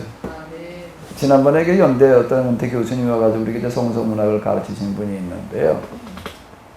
그분이 무슨 책을 이렇게 썼는데 어느 날 백낙준 박사한테서 전화가 왔대요. 자네 나한테 한번 오게. 근데 그냥 왜 오라고 그러는지 말은 없고 한번 오게. 그 말을 보고 전화 오고 끝나가지고 가는데 간이 떨려가지고 그냥 떨면서 갔대. 백낙준 박사가 그때 교수 뭐 띄었다 붙였다 하는 사람이래. 은퇴했어도요. 연대 교수 임명하는 최고의 권한은 백낙준 박사가 가지고 있어가지고 그냥 그 앞에 갔는데 떨면서 갔대. 야 이건 넌 막 관도 그럴 것 같아가지고 왜 갑자기 오라고 그래. 그러니까 떨면서 갔대. 떨면서 갔다 그 얘기를 이렇게 하더라고요. 근데 그 백낙준 박사는 그 아버지가 뭐 하는 사람이었을까? 저 시골에서 농사 짓는 사람이에요. 학교 가서 공부할 만한 그런 형편도 못 돼 있던 사람이라고요. 근데 그 교회 어떤 선교사가 왔다가요. 그 교회 선교사가 왔다가 이렇게 보고서 백낙준 가서 데리고 가서 공부시켜줘가지고 그분이 그 예일대에서 공부를 했다고요. 그래서 한국사 역사 전공하는 분인데. 그러니까 내가 이제 한번 도서관에 가서 지적하다 보니까 그분이 논문이 있어가지고 한번 갔더니 내가 들여다본 적이 있었습니다. 제가 교회사 쪽이었으니까 뭘 썼더라. 그런데 어떻게 거기까지 가가지고 공부를 할 수 있었는가? 그 아버지가 아주 큰 손해를 본 사람이기 때문에 그 시골도 교회 다닌다 그러니까 아예 전 재산을 다 바쳐버렸대 그냥. 시골 재산이라는 게 땅이잖아요. 농사 짓는 건데 다 바쳐버렸대. 그러니까 집이고 땅이고 다 바쳐버리니까 먹고 살 길이 있어요, 없어요? 없지. 그러니까 교회에서 할 수 없이 그 사람 보고 뭐라 그러면 사찰. 그리고 이제 그냥 거기 교회 한쪽에도 방 만들어 놓고 그냥 거기도 그리고 사는 거예요. 그냥 그러고. 그리고 거기 선교사가 왔다가 그 얘기를 듣고서는 어땠을까 그 선교사가. 감동을 받아가지고 가만히 보니까 이건 뭐 해줄 수 있는 게 뭐 있을까? 애들이 있거든요. 그게 애들 가지고 공부시켜가지고 그렇게 됐다. 하나님은 절대 손해보게 하지 않으세요. 제대로만 우리가 하다 보게 되면 우리 하나님은 틀림없이 더 큰 걸로 갚아주시는 줄로 믿습니다. 그 사람 나중에 연대고 띄었다 붙였다 했대. 나 그분 얘기 들으면서 내가 좀 더 실감이 나서 대충 그랬다는 얘기는 들었는데요. 그분 마음대로 했다 그러더라고요. 자, 아직까지 우리가 하나님을 한번 크게 한번 손에 좀 봐보자고요. 아멘? 죽을 때까지 아무 소식이 안 올 수도 있어요. 그래도 실망하지 말고. 왜? 그 다음에 언제 갚아주실 거예요? 성경에도 이렇게 얘기하고 있기 때문에 소망이 있어요. 너와 그리고 그 다음에 뭐라고요? 자식을 통해서 내가 세상 모든 사람들이 복받게 하리라. 뭐에다가 우리가 돈을 봐야 되나 하면은 하나님을 위해서 하는 거 세상 모든 사람들이 다 복받고 잘 살기를 바라는 마음에다가 한번 다 걸어봐요. 그러면 하나님께서 틀림없이 어떻게 하신가 하면 하늘문을 여신대. 그리고 어떻게 부어주신대? 쌓을 곳이 없도록 부어주.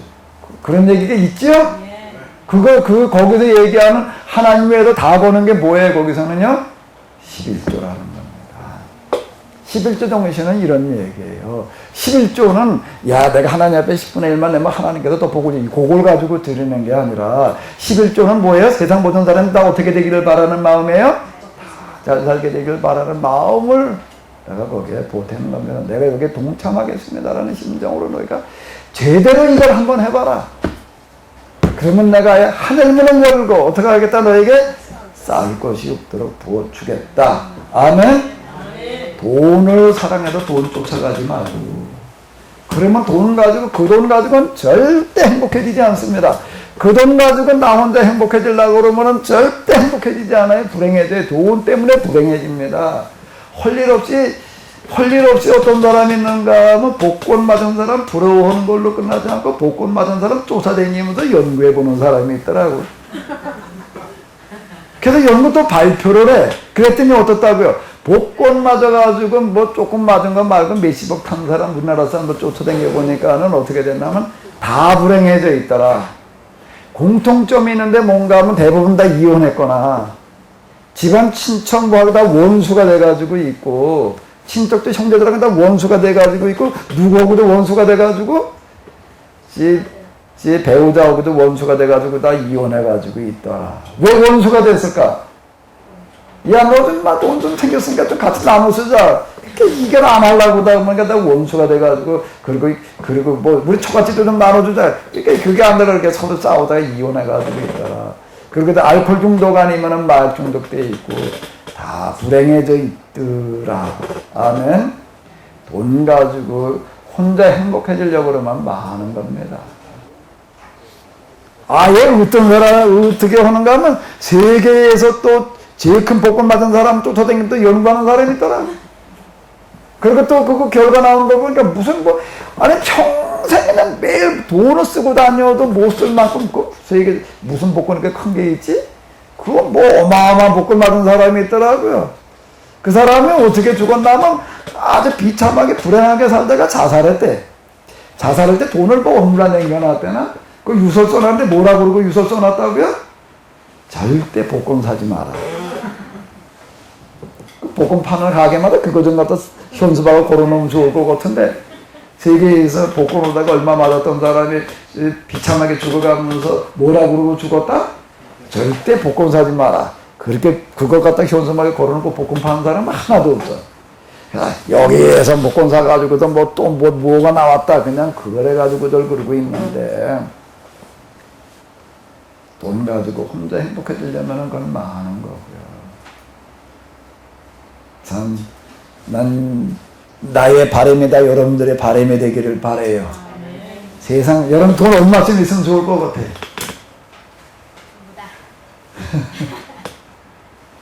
난 정말로 이 세상 모든 돈을 다 좀 한번 나한테 주어줬으면 좋겠어요. 아멘? 사실 하나님의 심정이 이겁니다. 야, 이 돈 좀 똑바로 쓸 사람 좀 없냐?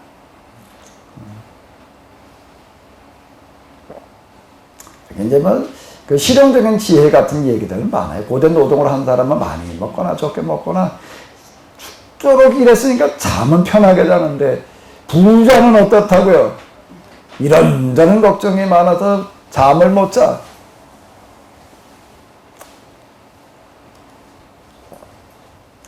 나는 이 세상에서 또 한 가지 별다른 병폐를 받다 인심이 잃어가며 재산을 아끼는 부자가 하루아침에 불을 당해서 거지가 되는 걸 봤다. 그 사람은 자식에게 자식도 없이 그냥, 그리고 남겨줄 것도 없이, 남겨줄 자식조차도 없이, 그리고 알몸으로 돌아가서 죽더라. 평생 수고해서 얻었는데 아무것도 가지고 가지 못한다면 그거야말로 병폐가 아니냐. 빈손으로 왔다가 빈손으로 갈 걸 뭘 그렇게 죽도록 애썼느냐. 모두가 다 한바탕에 바람잡일 흘러가는 바람일 뿐이다. 그의 한평생이란 밥 한 번 마음 편히 못 먹고 늘 속을 끓이며 병과 근심을 지낸 나날 뿐이었다. 혼자 살려고 할 때 나타나는 그런 현상들이다 라고 하는 거예요. 사람만 그렇지를 않아요. 제가 맨날 하는 얘기인데요, 민들레라는 건 병이 없는 겁니다. 몸에 좋다는 거는 어떤 경우도 병이 안 걸리는 게 좋은 건데, 민들레, 질갱이, 돌나물, 그런데 어떻게 하는가 그것들도 병이 걸린다고요? 다른 건 다 죽이고 그놈만 갖다가 딱 심어 놓으니까 병이 걸린다는 겁니다. 이치는 아주 단순해요. 식물도 먹은 만큼 배설을 하게 돼 있거든요. 하나님께서는 어떻게 만들어 놓으셨는가 하면 서로 살게 만들어 놓으셔서, 민들레가 싼 똥은 저것도 똥 싸요. 저것도요. 똥 안 싸고 사는 게 아니에요. 식물도 똑같이 똥 싼다고요. 자기 뿌리를 다 싸놔요. 그리고 옆에 있는 게 그걸 먹고 커요. 그리고 아무 문제가 없어요. 똥 싸는 것마다 그때그때 다 먹어주니까. 근데 옆에 아무것도 살질 않으면 싸는 똥이 먹어주질 않으니까 이게 쌓여가지고 독이 돼서 병이 걸리는 거예요. 사람도 마찬가지예요. 같이 살려고 하다 보게 되면 서로 살게 되는 줄로 믿습니다.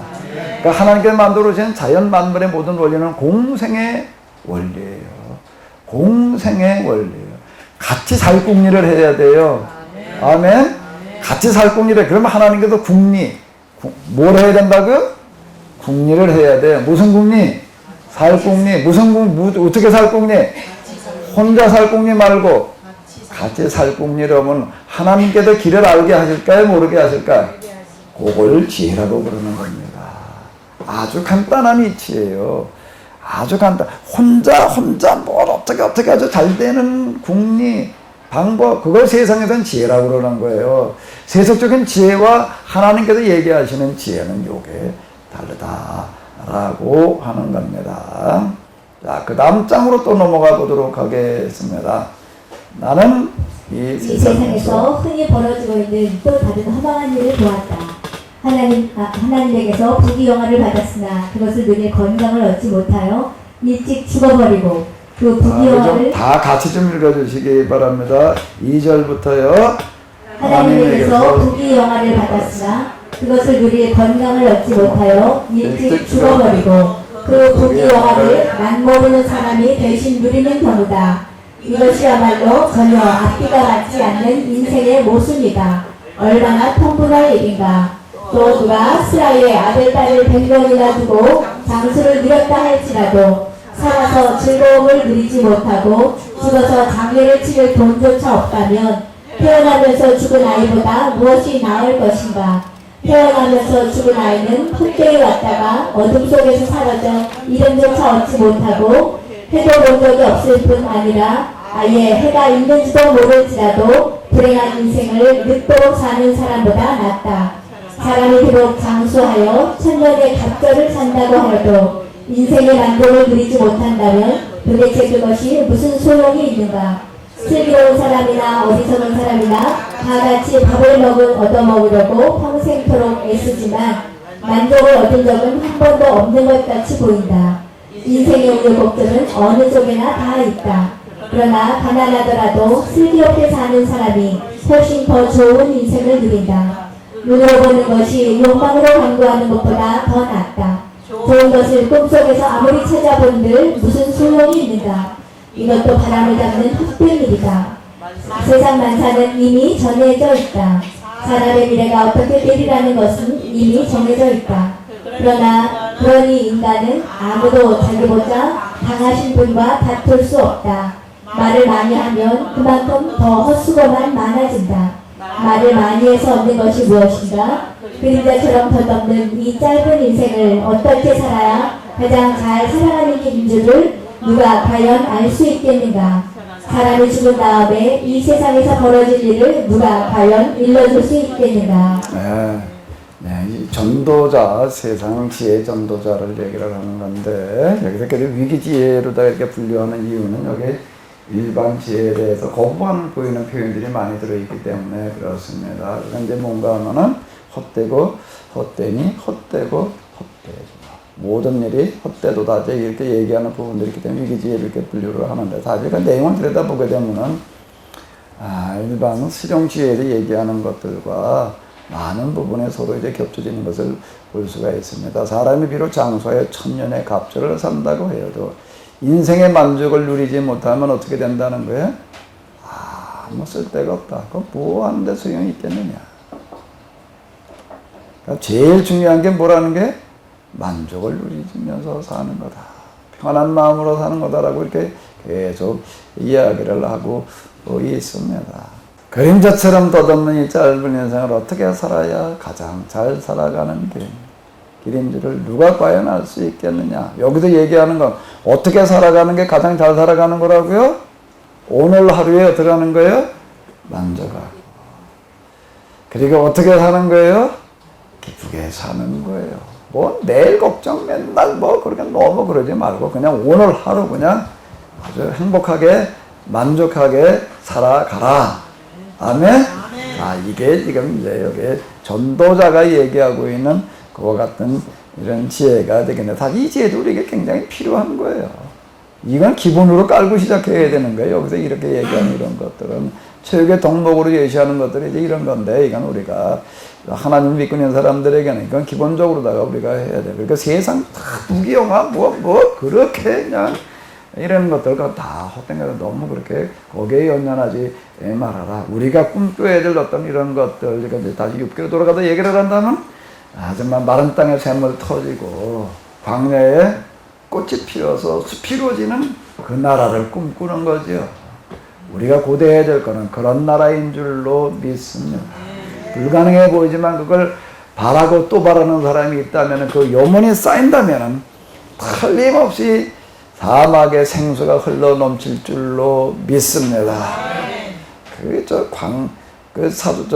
송지순례 가지고 광야 가보니까 거기에 비만 내리면은요, 아주 좋은 땅이더라고요, 거기요. 비가 안 내려서 그러지. 자, 7장이 되겠습니다. 보시겠습니다. 태어나는 날에 좋은 이름을 얻는 것이 죽는 날에 좋은 기름을 바르는 것보다 더 낫고 죽는 날에 태어나는 날보다 더 낫다. 수상집에 가는 것이 잔치집에 가는 것보다 낫다. 결국은 누구나 죽을 것이니 아직 생각할 시간이 남아있는 동안에 다른 사람의 죽음을 보고 자신의 죽음을 생각하는 것이 유익한 일이기 때문이다. 슬픔이 웃음보다 낫다. 슬픔은 마음을 바로잡아주는 힘을 가지기 때문이다. 슬기로운 사람은 죽음을 생각하지만 어리석은 사람은 한순간의 즐거움만을 생각한다. 지혜로운 사람에게 책망을 받는 것이 미련한 사람에게 칭찬을 듣는 것보다 낫다. 미련한 사람의 찬사는 숲 밑에서 나오는 가시나무 타는 소리 같아서 헛될 뿐이다. 탐욕은 지혜로운 사람을 어리석게 만들고 뇌물은 사람의 지각을 흘려놓는다. 일의 끝이 그 시작보다 낫고 선한 마음이 교만한 마음보다 낫다.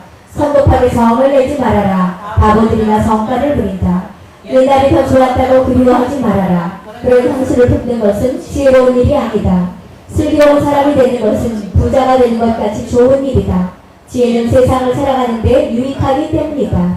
지혜나 돈이 다 사람을 보호해주지만 사람의 생명을 보존한다는 점에서 지혜가 더 유익하다. 그러나 결국은 모든 일이 하나님에게 달려있다는 것을 잊지 말아라. 하나님이 붙여놓으신 것을 누가 능히 곧게 펼 수 있겠는가. 성공할 때는 언제나 즐거워하여라. 역경이 올 때는 그 또한 하나님께서 주신다는 사실을 깨달아라. 이 세상에 확실한 것은 어디에도 없다는 것을 모든 사람이 깨닫도록 하신 분이 하나님이시다. 나는 이 어처구니 없는 인생살이에서 온갖 것을 다 보았다. 의롭게 살던 사람이 젊어서 죽거나 비운에 죽는가 하면 또 어떤 악인들은 장수를 누리며 살기도 한다. 그러므로 지나치게 의로운 사람도 되지 말고 지혜로운 사람도 되지 말아라. 왜 너는 스스로 망하려 하느냐. 또 지나치게 악한 사람도 되지 말고 미련한 사람도 되지 말아라. 왜 너는 명대로 살기 전에 죽으려 하느냐. 한쪽을 붙잡았다 하여 다른 쪽을 놓지 말아라.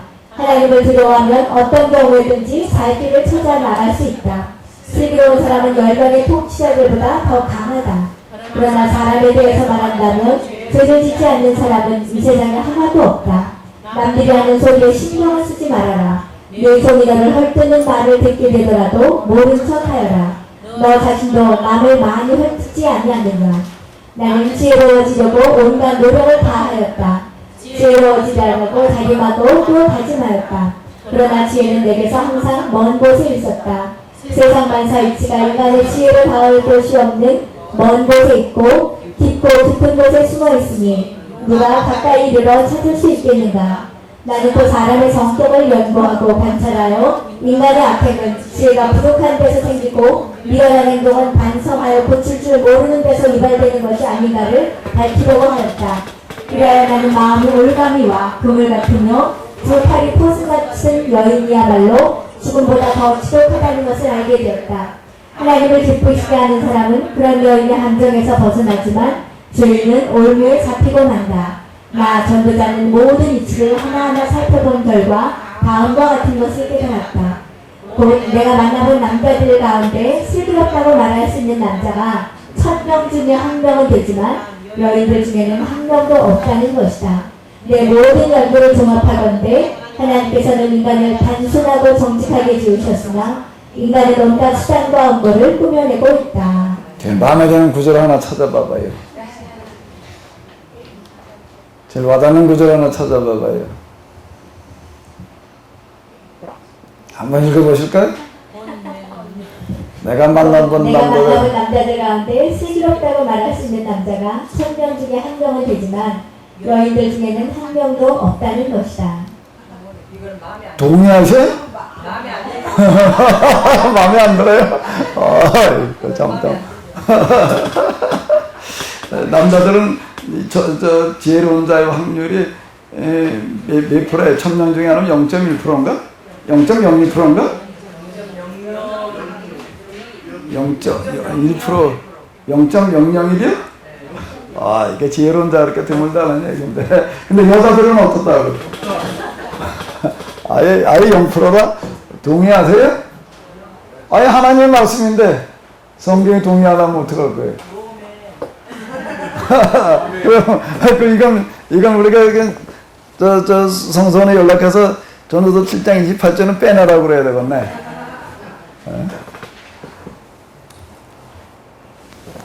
여긴 왜 이렇게 얘기를 하고 있을까? 이 전도자는 무슨 근거로 이런 말을 할까? 제가 이걸 전도서 이걸 줄을 읽다가 이제 우리 사람 보고 가서 읽어보라고 그랬어요. 이걸 읽었더니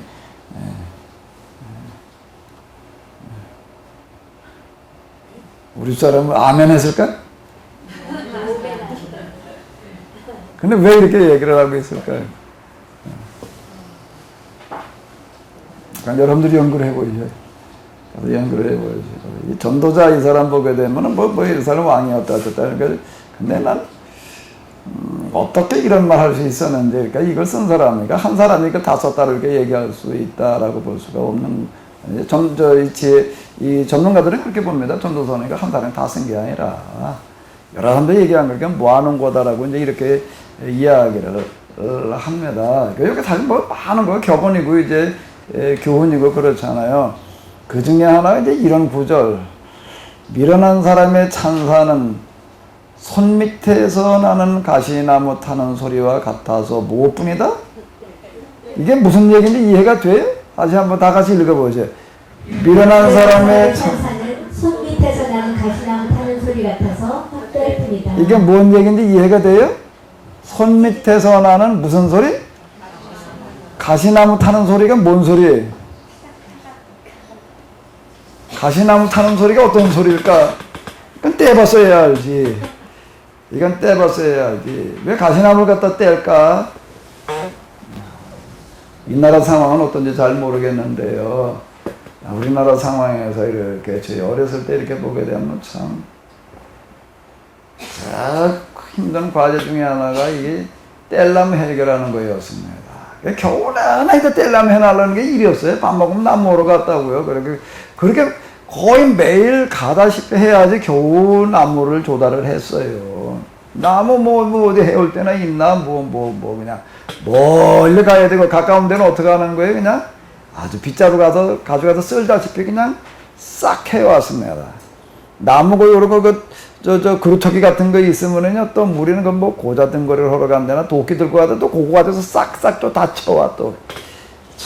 이거는 완전 그냥 산에 그냥 벌거숭이였죠. 그 산에 가서 그냥 그렇게 뛰어댕겨도 그저 넘어질 것도 없을 만큼 정말 그렇게 산이 그냥 아주 깨끗하게 청소를 하다시피 해놨습니다. 근데 안 해가는 게 있어요. 뭘 안 해갈까? 가시나무 아주 이렇게 가시 있는 거죠. 찔레나무 같은 거 이런 건 안 해갑니다. 그거 안 해. 왜 안 해가나요? 그거 하다가 온손 다 찔려야 될 뻔. 요즘에 장갑이 무슨 그 가죽 장갑 두꺼운 거 같은 가시가 안 들어올지 모르죠. 옛날 그런 게 있는 것도 아니고 그거를 하려면은요. 이거 손 다 찔려야 되고 그건 해갈 수가 없어요. 어떤 사람이 이거 해다 뗄까? 그래도 그거 해가는 사람이 있어요. 누가 해갈까? 뗄나무 떨어져서 나무를 하러 갔는데 나무를 헐 거는 없고 먼 데까지 갈 수도 없고 그럼 이걸 이제 잘라가지고 가요. 이걸 그냥 잘라가지고 가서 이건 자를 때도 힘들지만 가져가는 것도 쉽지를 않고 가져가서도 이것도 떼는 것도 쉽지를 않습니다. 이건 아궁이다 이렇게 잘라가서 넣으려면은요, 이건 어려워요. 해보신 분 계신가? 진짜 손 다 찔려야 되고 그냥 그러고 나서 이는 저녁에 그거 떼거나 껌껌하면 등장 이는 가시 끄집어내느라고 그냥 어쨌든 그러고 가시나무 갖다가 집어서 떼면은 어떻게 하고 탈까? 무슨 소리가 날 것 같아요? 무슨 소리가 날 것 같아요? 터지는 소리가 납니다. 무슨 이렇게 은행이나 이런 거 저기 갖다 넣으면은 이렇게 팍팍 터지더라고. 그 비슷한 소리가 납니다. 그 가시 고고고고가 막 땀떠내서 그런지 그게 이렇게 탁탁 이렇게 튀어요. 탁탁 나 이걸 읽으면서 내가 다 잊어버렸던 옛날 생각나더라고요. 이거 가시나무 갖다 이렇게 떼는 그 생각이 나가지고 자 이거 쓴 사람은 이걸 경험하지 않고서는 이게 할 수 없는 어떤 그런 소리, 그냥 독특한 소리가 납니다. 그게 그냥 뭐 쏟아져 탁탁 소리가 그냥 결국 나는 거예요. 미련한 사람이 와가지고서 뭐 칭찬해 주는 소리는 뭐 같다고요? 손 밑에서 나는 가시나무 타는 소리가 어때요? 그다 헛될 뿐이다. 자, 이런 소리를 하는 것도 참 하나 좀, 이건 그 실제 그들의 그 삶을 관찰하지 않고서 나올 수 없는 어떤 이제 그런 이야기가 이제 되겠는데요. 그러니까 또 하나 뭐 우리가 이거저거 다 넘어가면서 좀 이렇게 한번 볼만한 거를 찾아본다라고 하게 되면은 이렇게 얘기를 하고 있습니다. 실용주의 중용의 황금길. 남이 어쩌냐면 인생 사이에서 온갖 것을 다 봤다. 그렇게 살던 사람이 젊어서 죽거나 비운에 죽어가는가 하면 악인들은 장수를 누리며 살기도 한다. 그러므로 어떡하라고요? 지나치게 모두 되지 말고, 지나치게 또 모두 되지 말고, 왜 너는 스스로 망하려고? 너무 의롭거나 너무 뭐 지혜로워도 이게 표적이 되기 때문에 그렇습니다. 자, 여러분들 이게 동의해요? 아멘? 또 지나치게 뭐한 사람도 되지 말고, 그 적당히 약하라는 얘기예요. 그거는요. 미련한 사람도 되지 말아라. 너는 왜 명대로 살기 전에 죽으려고 그러느냐. 한쪽을 붙잡았다 하여 다른 쪽을 놓지 말아라. 이렇게 얘기를 하고 있습니다.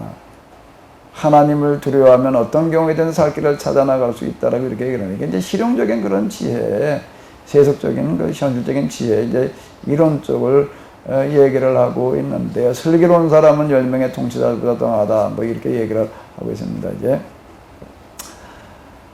이 양다리 걸치기 적당히 이쪽도 거치고 저쪽도 거치고 살아라라고 이제 이런 식으로 얘기를 하는 거가 이제 되겠는데요. 한쪽을 붙잡았다고 해서 한쪽을 어떻게 하라고요? 양쪽 다 잡으래요. 자, 이제 이런 식으로 이야기를 이제 이렇게 하고 있습니다. 그러니까 사실 우리가 뭐 살면서 많이 경험하는 어떤 이제 이런 건데요. 어떻게 그러니까 한쪽을 붙잡았다고 해서 한쪽을 놓지 말고 양쪽 다 잡아야 되나? 양다리 걸치라는 게 아니라 균형을 이루라. 균형을 이루라. 균형을 이루라. 그런 얘기일까요? 어떤 얘기?